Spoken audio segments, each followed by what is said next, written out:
Kata Nabi SAW, apabila salah seorang dari kalian berdiri dari tempat duduknya, kemudian kembali lagi ke tempat itu, maka dia lebih berhak atas tempat itu. Nah ini lebih luas lagi bahasannya ya. Dari riwayat nomor 830 ini luar biasa luas bahasannya. Karena ternyata kalau kita duduk di sebuah tempat, dan kita bukan niat untuk meninggalkan tempat itu. Misal Anda cuma ke toilet saja, Anda hanya keluar sebentar ke satu tempat, ada hajat misalnya, terima telepon. Tempat duduk itu tidak boleh langsung diambil oleh orang lain. Kapan Anda kembali ke tempat itu, maka Anda orang yang lebih berhak dalam pandangan Islam untuk duduk kembali di situ.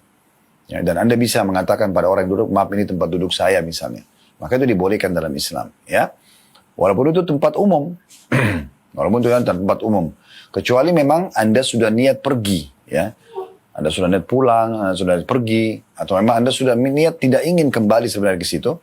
Tapi pada saat Anda berdiri, terus tiba-tiba Anda setelah terima telepon, atau misalnya tadinya mau pergi, tapi sudahlah, saya habisin waktu dulu di sini setengah jam, 1 jam misalnya.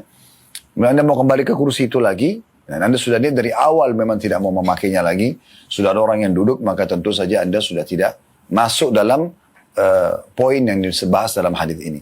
Tapi di sini maksudnya Anda punya hajat, yang betul-betul Anda cuma sekedar berdiri sebentar, Anda ke toilet saja tadi saya bilang, maka ini tempat duduk itu lebih berhak Anda kembali duduk di situ. Nah ini satu poin yang luar biasa. Sebagian ulama menganjurkan, kalau bisa, kalau memang kita ingin meninggalkan satu tempat duduk, misalnya di masjid, ya, di shaf, atau misalnya di sebuah tempat duduk lah umumnya, kemudian Anda ingin kembali, maka ada baiknya Anda memberikan tanda.